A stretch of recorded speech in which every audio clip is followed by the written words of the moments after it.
బుద్ధి లేని భారతదేశంలో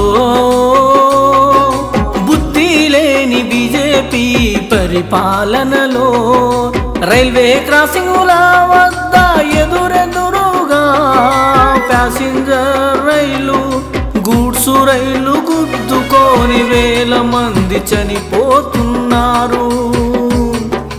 ఇది కాకుండా జనరల్ కోచులు జనరల్ బోగీలు అతి తక్కువ పెట్టడం వల్ల ఈ చదువురాని హౌల పబ్లిక్ వల్ల ఈ పని లేని పైసా లేని దూర దూర ప్రాంతాలకు వెళ్ళే వాళ్ళు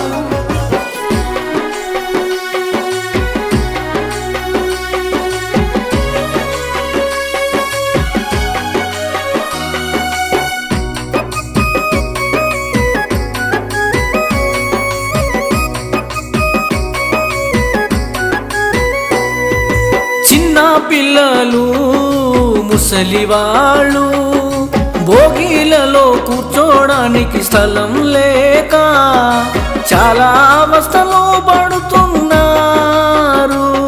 ఈ బుద్ధి లేని బీజేపీ ప్రభుత్వం తీరు వల్ల ధనికులకు రిజర్వేషన్ల భోగిలు విపరీతంగా పెంచేస్తున్నారు. నిరుపేద ప్రజలకు భోగిలు తగ్గిస్తున్నారు. ఈ వ్యత్యాసం వల్ల నాలాంటి పాట పాటి తెలంగాణ రాష్ట్ర కమాండర్ మత్సల్ల నక్సలైటు వెంకటరెడ్డి ఎంటరై బీజేపీని ఓడించి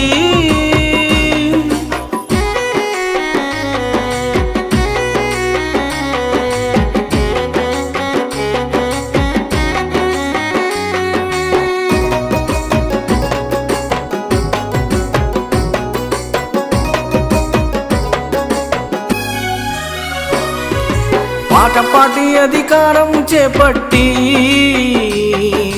ఎన్నంటే అన్ని రైల్లో సీట్లు పెట్టి రిజర్వేషన్ భోగిలను రద్దు చేస్తాము, అన్ని జనరల్ భోగిలే చేస్తాము.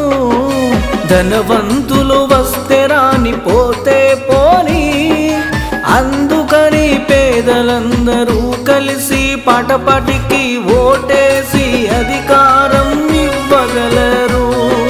తెలంగాణ మహిళలందరికీ నెలకు 30,000 జీతం ఇచ్చి తప్పక పని ఇస్తాము. మా పార్టీ మహిళ కొరకే పుట్టింది, అందుకే తెలంగాణ మహిళలందరికీ ఉచితంగా కారు ఇచ్చి డ్రైవింగ్ నేర్పుతాము. తెలంగాణ ప్రజలందరికీ 25 ఏళ్ళు వచ్చే వరకు ఫెయిల్ అనేది లేకుండా తప్పక చదివి